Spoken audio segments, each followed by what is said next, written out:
What's up, and welcome back to another episode of Dude Lunch. My name is Brett Martineau, as I would hope you would know by this point. This episode of Dude Lunch, I should just pause. You may notice that I am surrounded by a distinct lack of dudes, and also a distinct lack of lunch. The episode that I'm going to air, I'm going to cut to it here in a second. It's actually a little section of an 8-hour live stream that we did on Tuesday of this week, so a couple of days ago. But as we do, we got lunch, and when we have lunch, we conversate. And I think the conversation was pretty cool, and we had some interesting things to talk about. So check it out. I'm going to cut to it now, and I'll come back and talk to you at the end. You're the tech guy, Brett. So many gizmos on this table. Yeah. I'm serious about Twitch. When are we getting in? You know Gary Vee started on Twitch not too long ago. Doesn't surprise me at all. Chicken? Yeah, he only did because he discovered Restream. This is me. CR. That's great. Anyone ready for a cocktail or a cider? Just me, huh? I mean, Yeah, I have beer. I won't say no. Is this me? I think so. Right, yeah. Oh, those are the sweet potatoes. Greg's at the head of the table. In here. Oh, yeah. Definitely wrote me up. Can I use one of your laptops? Hooly hooly. This is Mac. Yeah, you can use mine. Mine's if you in the plug car. it In. It's dead. Well, it's about It's 2%. fine. I'll just cut it out. It's no big deal. I thought it would be fun to. Hooly hooly sauce. These are all Macs. I think Brett got a Mac. Yeah. Do you want? I don't We know. need silverware? Now we have plastic. We have plastics. Greg, thank you for lunch. Sure, man. Yeah, man. Thanks for your help, guys.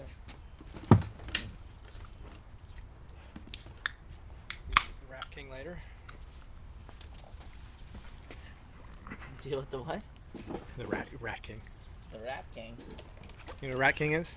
Patrice Bergeron in hockey. That Charlie Kelly. Speaking of, Always Sunny. Oh. Who are you referring to, though? The Rat King is it's a thing that happens when rats, their tails get all tangled up, and they it's a disgusting thing, but their tails get all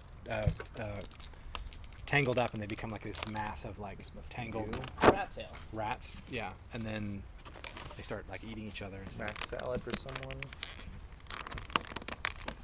By the way, the other thing. So speaking of Charlie Kelly and the Put Rat sweet King, potato in there, Greg. Sweet potato. the Nightman. They kept going back to that so perfectly, the whole all the way through. It was yeah, I love that. so funny. But Game man. have you guys have you guys seen AP Bio? No, that's with Dennis, right? Yeah, you need to see AP Bio. I heard it was funny actually. It's basically, the funny thing about it is you could make the argument that it's an extension, that Dennis goes Like, he's just to Dennis, Harvard yeah. and gets a The same PhD in character. philosophy, and then they start shooting when he gets kicked out of Harvard and goes to Toledo, Ohio to start teaching. It's so perfect. And he plays the character so perfectly. Dennis was such an important character. Oh my goodness. It all worked. That was the amazing thing about that Yeah, show. that show was It's like, Always Sunny? yeah. Uh-huh. Aren't they still making it? Yeah. Oh, yeah? Yeah. I think so. Oh, dude, I thought Yeah. they were done. No, it's still going. Oh. I think a lot of people thought they were done. Yeah. Yeah, I thought the last season was the last season because he left. But no. At they the kept- They, Well, that's very they do exciting. it without him. Yeah. I watched one of them. It was not good. But All right, so if you're just joining us, this is lunch. And we also occasionally do this without live streaming the entire day and only live stream the lunch. And it's called Dude Lunch. Brett, where do they learn about that? DudeLunch.com. Brought to you by, nice. what was the restaurant we went to that one time? It sponsored that episode. Great Great Maple? The Great Maple. Brought to you by the Great Maple. What was the other guy that had dude lunch or lunch dudes or something? Oh yeah, that was Lunch Dude. Dude, we have double the subscribers. Go. Yeah. I can't wait till we have lunch dude on. A crossover. Lunch Dude. Yeah. We Classic. should hit him up. We should hit him up on the DMs. Be like, dude, Hey, bro. Want some lunch? Where you at? You want to come to San Diego? Do a live stream for our follower base. How do you feel about lunch? And yours. Listen, we can do it remote. You get lunch at your place, we'll get lunch at our place, and we'll stream it together. What's this follower count? Well, if it's half of ours, 2.5. Yeah, we had 5 or 6, and he had 4 or something like that. It was side by side. To race to the top? Yep. All right. Where are we at? I'm aware of the checklist. I feel like I have only been editing for an hour or an hour and a half or something, but it feels like it's taking forever. And Mike has subtly hinted that I don't have to live stream because I'm getting the sense that maybe it's slowed down as far as like the progress and the actual like entertainment value. But I think I was afraid that might happen, and I want to like power through, because I think that's part of like launching a webinar is recognizing like, shit, the editing takes longer than you think, right? Like if the content is only going to be 30 minutes, that's 2 hours of editing easily, especially because I'm not just creating the final product, I'm creating the individual components so that they can stand alone. Right. Well, and the crazy thing too is we talked about that specifically when we spoke about doing this. We were like, yeah, it's going to take us forever. Like the editing is going to take forever, and you plan for it, and then it is like it exceeds or at least meets the expectation of how long it's going to take. Right. To build that stuff out. So it's not always sexy. Right. Some of it's just the grunt work. And that's small business in a nutshell. It's like people always share the good parts. Totally. And I think the fact that we are leaving the live stream go, and like we have the benefit of there being 4 of us, and we decided specifically that I wasn't going to be doing the building so Right. that I could be focused on the stream. So I have been able to, like, if nothing else, just ramble to the camera, but at least keep like ask questions and like get people to talk about things. And I think also we didn't like optimize the day around the live stream. So, Right. you know, like there's certain ways that we could have done, like, okay, while you're editing, we build out the pages and campaigns, but we kind of Right. did that at the same time. Yeah. Which So- I think speaks to like what we're trying to do is show realistically what it looks like. Yeah. We're not trying to just like, all right, every minute needs Right. to be full on camera, so it's Well, and it's not. There were also a lot of things that I could have done ahead of time. Right. The top hat, like graphic stuff, like sure. that was just an off the cuff idea. But that But- stuff always comes up. When Right. You're doing It's it. like always things like, oh, I yeah, didn't and even think about that. that's part of the benefit of being an entrepreneur is you get like the freedom and flexibility to like add those things and pivot, but you have to account for the more complicated you choose to make it, the more it's going to draw out. Right.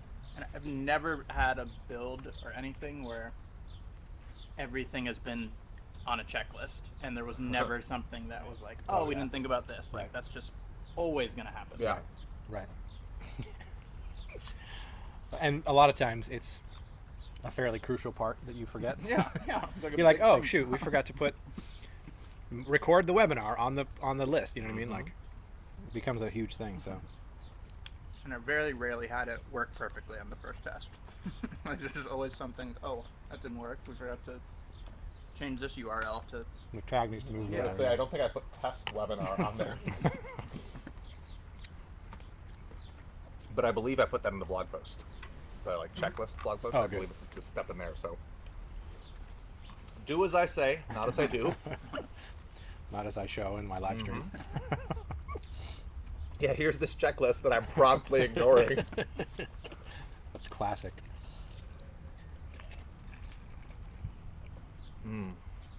So, how has the feedback and engagement been? Have there been? Yeah, there've been some good comments and questions. People asking about the editing software that you're using and like. I'm not recommending Camtasia. It's already crashed on me today. Yeah, I made a not so subtle plug for ScreenFlow if you're a Mac user. Although I had to concede that if you don't use a Mac, then you can't use it because Mac specific. they're pretty snobby about that. Yeah, Yeah. but So I had turn this into a slightly dude lunch conversation. Yeah. So I had a Sue and I are on the math diet, which is counting calories. I just Got it. came up with a fancy way of making it sound fancy. It's nice that you thought that was fancy. Yeah, exactly. So are you counting? Yeah, so how many are in this? Yep. This just means I can't eat tonight or tomorrow morning. Yeah. So this is Wednesday, Thursday. Yep. Yeah. But This beer set me back 2 weeks. yeah, yeah. Worth it, 100%, totally worth it. But we got her mom sent us a video of she's just more data, more things to look at, and it's this video, and there's so much about it. So there's two kind of points to what I'm bringing up. The first is this video was 12 minutes long. Yeah. No start or stop play. If you refresh the page, you got to start from the beginning. And it was a guy talking for the first 10 minutes about the food industry is broken, there are certain foods you shouldn't be eating, all this other stuff. And he was like, he made several references and allusions with an A, to the number one worst food you can eat in America right now, but then kept not saying what it was.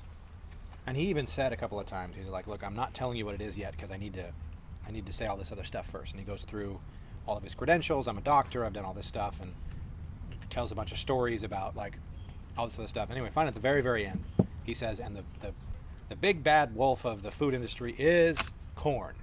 Don't eat corn. And he's talking about like Corn syrup. talking about corn syrup, yeah. He's talking about pesticides and all this Yeah. other stuff. But he makes a huge point during the whole video to talk about how counting calories isn't effective because it doesn't take into consideration X, Y, Z, and all this other stuff. Anyway, I don't really care. I think he's probably right about corn, and I stay away from corn as much as I can, except for corn dogs, because went to the fair, and that's the only reason I go to the fair is for those massive corn dogs, and it was gorgeous. Sounds like your diet's going well. Yep. Well, Sunday was cheat day. Yeah. We planned it around the. Hi. But I had two thoughts about it. One, it for a consumer, like when I'm listening to that video, I know exactly what's happening. Yeah. He knows that he has to build up the tension around what he's about to say Yep. for the big reveal, for it to mean something more. And he's doing it because he's a marketer, but he's also a doctor. And my first thought was, do you not have any like data or studies you could point to? Like you have to. If you're a doctor and you're making such a big deal out of this. Yeah. You know what I mean? Do you not have any data that you could point to actually like show this? And so my first thought was, the difference between marketing and science is data, right? A marketer is going to build up to the reveal, talking about their past stories, talking about their credential, talking about all this stuff. Okay. A scientist is going to say, this study said that X percentage of X, Y, Z. But they're not. And a great marketer is going to pay for the study. And a great marketer is going to pay for the study, So they get right? paid So for what I'm it. saying, and I'm obviously making huge generalizations Yeah. here. Yeah. But the idea is, you can pick out marketing if it's not giving you data. And sometimes it's because they don't have it. Sometimes they've made an assumption which may or may not be right, but they're, instead of saying this is the data that has shown XYZ, they're creating a message to convey the same power, Interesting. but Yep. without actually having the numbers to back it up, right? Like I got a client right now that they spent almost $50,000 and like 2,000 man hours on a study determining the actual potential lifetime value of a real estate customer for real estate agents.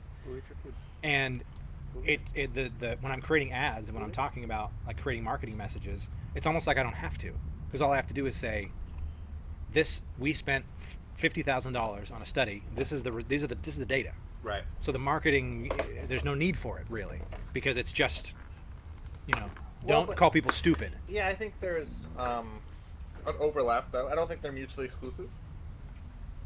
Because I think good marketing can leverage the science and leverage the data, right? Sure. Like if it's, but whereas science on its own isn't going to like sell a product, it takes a specific application of the data to position it in a way that tells a story that creates or addresses objections or whatever, right? So like clearly there's an art to blending them. So my question would be, as a marketer, people that are we know what's happening. two identical products. One person uses data in their marketing. One person does not. Who do you trust? Person with the data. Right. So that I think is the ultimate point that I'm Hold getting on. across. Which one has a better beard? Touche. Because that is the ultimate decider. I mean, Yeah, it's I feel like in marketing, people just throw up stuff like this. It bothers me in like internal stuff that we do, where it's like 70% of buyers true. buy Yeah. on the. You can third find a touch statistic. point You or can not. find a stat Any- that just supports Well, that's what whatever I you mean. want. Great marketers, like truly, like the people Pay that for are it. like, all right, we're just gonna pick, like, we need this result. We're gonna fund whatever study that will give us this result. And then Yeah, but there's a difference between a statistic and data, right? Like, I feel like the data is the body of work that supports that, and unfortunately, too few people take the extra step to, like, we are swept up in metrics and statistics, and 70% of people, well, shit, 70%, who am I to argue with that, right? But if you look at 70% of this unique sample, which was all predisposed to that outcome we wanted anyway, then it can unravel pretty quickly. So I guess that's... Well, let me put it to you this way. If I was to come to you and say, I've been doing marketing for 15 years. I've been working with landing pages and thank you pages and email sequences. And I can tell you, in all of my experience, that people like when you include red buttons on thank you pages. Right? Yep. So that's one. And another version is me saying, including a red button on a thank you page is proven to increase your conversions by 25%. But see, Which of the two are you gonna? well, hold on. The innate nature of marketing is there's hundreds, if not thousands, of variables associated course. to why that button was clicked or not. Sure. And the color, it is. I'll just say it. It's impossible, in my opinion. It's impossible. You can get close to a test between the red button. Like, you can use a lot of different landing pages, but the person that's going through the funnel is different. They're feeling different emotionally that day. Yeah. There's all Totally. of these things, right? So I do think that there is value in split testing. I'm not saying that there's not. I'm just saying it's hard for me to definitively say the red button is better because somebody put a statistic next to it that said the red button is better. Yeah. Right, but if I mean, It'll all break down on an individual basis. Yeah, What we're talking about is trends. Trends yeah, too. well, let me remove some variables from this Okay. thing as well, because this is the right conversation. This is what I wanted Yeah. to talk about, Yeah. and this is the direction I wanted to take it. But remove whether the red button is good or not. Let's say you're going to decide. Well, let's put it this way. First guy says, I've been doing marketing for 15 years, doing landing pages, blah, blah, blah. I work with Frank Kern. I worked with Mike Koenigs. I worked with all these people. And I'm going to tell you that putting green buttons on your thank you pages will increase your conversions because people like the color green. Okay. Also, and so you got that guy who's saying that, and then another guy who's saying, based on split test data, red buttons increase your conversions by 34%. I'm gonna use Which the are you data. which are you going to believe? The data. Okay. So the difference between the two, what I'm saying, I think what I'm getting at is first that when it comes down to it, when it's the question of A versus B, the data is always going to be more powerful than whatever marketing message you're putting out there. Right? Sure. Do you ever find yourself like this was the thing that was frustrating for me? This guy's a doctor. Clearly, he's been part of some sort of study or he's seen something. Why is he not telling me the data around corn? yeah. Like, why does he have to spend 9 minutes telling me who he is and how cool he is and telling me all these stories about what he's done and then have this reveal about corn? Like, why not just say, if you eat corn, you're 75% more likely to A or B or C. I think there's another side to this too, which is like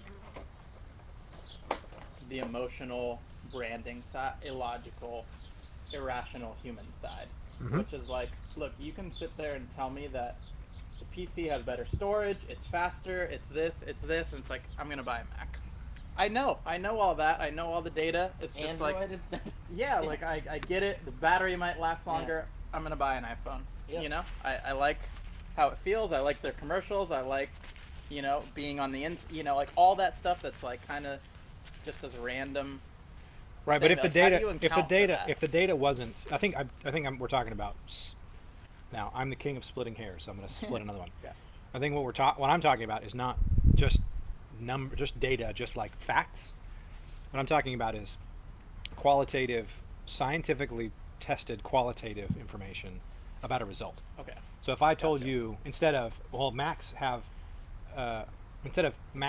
PCs have very similar internals, but PCs have across the board better processing power based on benchmark metrics, right? That doesn't mean anything to you because you want the Mac.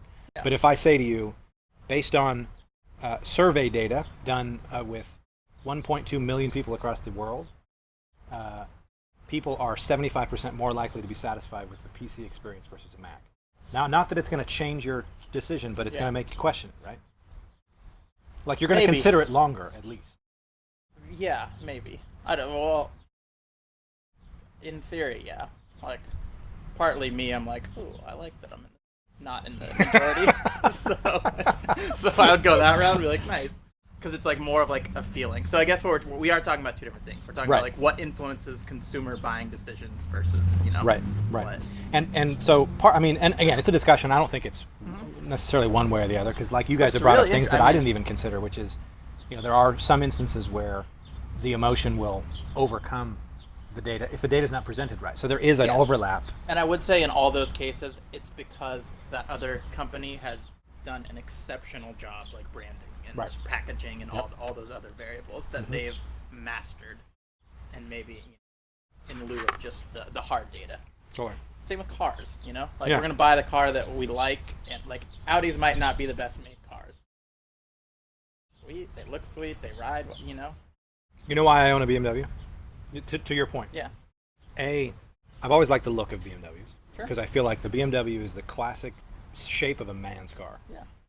I'll never buy a Mercedes because I'm not sexist, but a Mercedes is a woman's car. All right, period. There's one model of Mercedes, I don't even know what it is, but there's one model that kind of bridges the gap.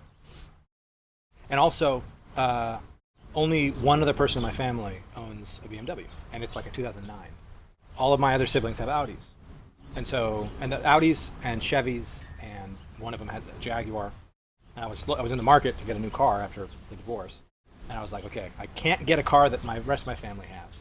I'm okay getting the same car that my little brother has, because I happen to like BMW already, and I wasn't going to get like a Lexus or anything else. And what did we learn about this conversation? The Martinos are financially doing it. Well, the rest of the Martinos are financially doing okay. That one decision is the part of the reason why I'm not doing financially all that great right now. But it's interesting because, like, no matter what data you really saw, you were still, you know, unless it was like really bad. Like, this is only going to last a year, and they blow, you know, like crazy bad. Right. If it's kind of within that range, like, yeah, this one's probably better, but you know what? Because the difference between the two is so marginal and it's so opinion based that it doesn't really make a difference. You just pick something, and then if it's what you like, then it's what you like. Yeah. Which leads me to the second half of my little thought. As most of the time, you're right. Most of the time, the difference between two products, or between buying a product and not buying a product, is you just have it or you don't. Like, it's not like going to make that big of a difference. Right. But I feel like in enough cases, you can be, for lack of a more nuanced term, you can be tricked into making a buying decision for an inferior product because of good marketing versus bad marketing, right? Yeah, sure. So I've had this thought of teaching marketing tactics to the layperson, so that, like we do when we watch commercials or we see ads or we, you know, whatever we do, we break them apart, subconsciously, but we see what's happening. Oh, I see what you did there. That was good. Breaking it down, and so that people have an understanding of what's happening to them when they're being marketed to. Like, that's a big one for me. Is like, I want to be able to tell people, if somebody doesn't give you like data, numbers to support what they're saying, they're marketing to you, which means they don't have them. Which means anything they claim is all just anecdotal, and it's not. You can't bank on it necessarily. That doesn't mean they're wrong, right? But you have to take what they say. Like this guy, it was, from marketing standards, it was extremely well put together. He's like, there was a ton of stuff he was saying. He said all of his credentials. He did all the right things. But I would be concerned that somebody would make the mistake of listening to his video and think corn is the reason why I'm 45 pounds overweight. I'm going to stop counting calories. I'll just get rid of corn and everything will be fine. And then it doesn't. Yeah. Because the truth is, yes, corn on a micro level will make a difference in your diet in terms of weight gain or loss. but not nearly as big of a marginal difference as reducing the caloric intake. Right. Well, it's like thinking, oh, I'll just change the button color, then my thing will sell. Then my thing will sell. Because Exactly. that's probably That's what not I mean. the problem. So like lead pages can sell you on, you need to use our thing because it's split tested. We have all this data. But the truth is, there's not any data with lead pages, or no other independent organization has gone out and said, people who use lead pages have X percentage higher conversions than people who use ClickFunnels because of this. Right. So it's all just, we did our own internal study and it said this, and it Yeah. proves our point, of Yeah. course, which to your guys' point. And so, you know, one of my thoughts, because I was talking to Greg last week, I'm kind of trying to transition myself out of like the guy that's always behind the scenes and like actually say some stuff and have people listening. But I'm having a hard time because I also staunchly refuse to niche down and only talk about one thing. So my opt-in on my website is like, hey, I talk about like 1,200 things, so if you want to listen to me talk about any of these things, then opt in. I'll send you my blog post. But I feel like this is something where, and I would by, you know, for the sake of the point, I would, no, I'm not gonna do that. It would just be like a YouTube channel stream where it's like free, anybody can watch it. It's just breaking down marketing tactics. I just thought that'd be fun and interesting. It would be interesting, you know, sure. Just to like, because then you like, it's like insider secrets, you know, almost like a kitchen confidential kind of thing. Yeah. Maybe I'll get famous. Is there things I'll that get my would own show on like, CNN. I guess. I mean, sure, you could look at like the most effective advertising campaigns. I mean, there's obviously probably like some major examples, but it's just such a like tough thing to even measure because. Well, they're not releasing the data on this. Yeah, and like, but how how that data is even collected is such a, you know, obviously kind of in our world it's much more streamlined because it's just like, yeah, they click on the ad, we can kind of track the entire journey, but yeah, the bigger media getting into like advertising is I have very famous I quote. have no idea how they're measuring the effectiveness Well, of any of that. one of the an industry quote for big media advertising like that is from like the father of modern advertising. He said, "Half of my advertising dollar is extremely effective. I just don't know which half." So true. You know, it's like, I'm really full right now. Sorry, I'm not contributing. it's all good. That was good. Yeah. It's delicious. Anybody who can make chicken not dry, take my money all day. Yeah. That's like the key. Are you done, Brett? Tom? Done, yeah. You have any sweet potato in there? Yeah, you want, they gave me a lot. They gave me like 3 whole potatoes. I'm ready to nosh. Potatoes are good. And I'm gonna take mine to go. Maybe I'll dump your stuff in here. Dinner. Brett Towel. Coming up big. Whoop whoop. Veggies and potatoes. Perfect. The rice doesn't get to come with. Already had enough of that. I like the calorie counting.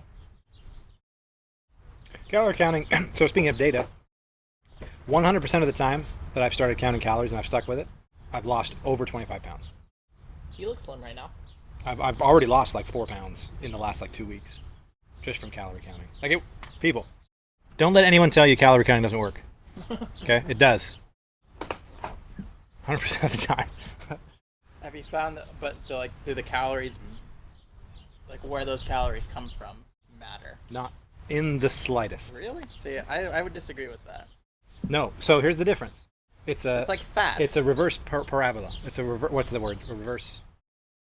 You get diminishing returns on calorie counting. Here's what happens. I'm 35 pounds overweight at least.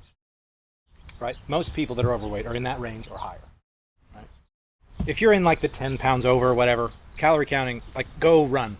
Like do some, eat better. That's probably going to work better for you. But if you have a significant amount of weight to lose, it's physics.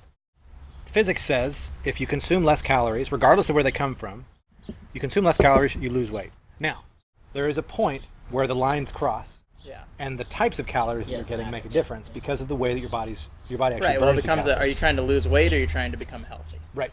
Right. Because we had a roommate who just like. Are we gonna call him a roommate? Well, yeah, I kind of. He was more your roommate. Yeah. He did live there. Couch surfer. But anyway, he was like a big dude who decided to lose weight, and he cut calories by Massive. basically just cutting most food and would eat like bars, and he lost a lot of weight. It was effective. There's no way he was healthy. No. Just no way. So that's the difference. Is Yeah. that if He you is starving himself. Yeah, because well, you will lose weight. But and that's the point I'm Yeah. getting at is if you want to lose weight, you eat less. Right? Right. It's math. Less calories Yes. consumed than expended, you lose weight. If you want to be in shape, then you exercise. Regardless of whether you're losing weight or not. Exercise is what gets you in shape. If you want to be healthy, Oh, that's the secret. yeah, if you want to be healthy, then you eat right. yes. That's what it comes down to. So if you want to be all three of those, Yeah, combo those things. Yeah. So I was gonna say. you eat less, you exercise more, and what you eat is right. But for the losing weight part of it, just reducing your caloric intake will cause you to lose weight. What I've done, my modification this time, is instead of just the reason why the last few times I've done this, I lose weight really fast, and it's because I like cut my calories in half. And by the 'Cause way, I get- almost every American probably way more, double the calories. At than we least need. double the calories. So what we they're just supposed to. did. Yeah, so we cutting is like, Yeah. you're fine. But what I'm doing now is instead of just cutting to cut and then making the decision about what my life's going to be like when I've gotten to that point, then, which most of the time, and I can say this from experience, is I get to that point, I'm like, oh, I can afford to eat like shit now. I'm going to eat like shit, and then I get fat again. Yeah. That's my, or even worse, I get down to that weight, I start training again. I train so much that I burn so many calories that it doesn't matter what I eat. That's I do that for like a year, and I get in that rhythm, and then I stop training, and I keep eating that way, and then I gain weight again. that's pretty much where I'm at. I eat pretty terribly, but I work out pretty hard. So. You don't eat terribly. I don't eat. I don't eat. Yeah, I don't know. I So don't eat terribly. Anyway, what I'm no. doing now is I calculated what my caloric and macronutrient needs will be at my target weight, and I'm just eating that. So 2,000 calories for a 180-pound 6'1" dude is maintain level. So I'm not getting myself in the habit of this is what I need to eat to lose weight. This is what I need to eat and how I need to approach food for the weight that I want to be. And then I just do that. Maybe I lose the weight a little slower. But when I get to where I want to be, I'm already eating the calories and nothing changes. I just sit there and I keep doing it. And then if I do happen to go work out, then I recover from the workout with as many calories as I burn, which the nice thing about Muay Thai is that an hour of Muay Thai is like 1,200 calories. So that's why I can eat whatever I want when I'm training. Are you still training often? No, I spar on the weekends. Twice a week I'll go in and That spar. sounds often. Yeah, that's pretty often. Well, and I mean, it's No, you know, just every weekend, not twice. Pretty often. just Wednesdays and Saturdays. Yeah, exactly. Well, that is coming from training to me is 3 hours a day, Yeah, 6 days a yeah, week. yeah. That's what training is. So, relatively speaking, barely training at all. But yeah, it's interesting because again, that type of thing too, even with weight loss, we're talking about marketing. Like the fitness industry has probably the most advanced marketing of any of the like generalized verticals because they've been doing it for as long as they have. They got in really early. Yeah. But theirs is one that is almost universally not database, which is ironic because there's so many studies around food. But when's the last time you saw a marketing ad, video, whatever, Never. for a It's fitness gonna product? show a hot person working out. Yeah.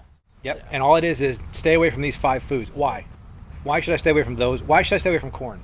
And the guy says, because they add pesticides. What pesticides? Where? How much? How much are they spraying on it? Yeah. Do you know? It's like the whole thing about when people started to hate on cow's milk. Their argument I feel like was that's the argument against corn is the pesticides. I feel like it's Sugar. that's what Yeah, this all guy. this- That's what this yeah, guy was yeah. saying. Hit at that on top of the sugar Right, and like corn syrup right, and stuff. But like the thing with cow's milk, the initial argument was humans are the only species that drinks another species' milk. I'm like, okay.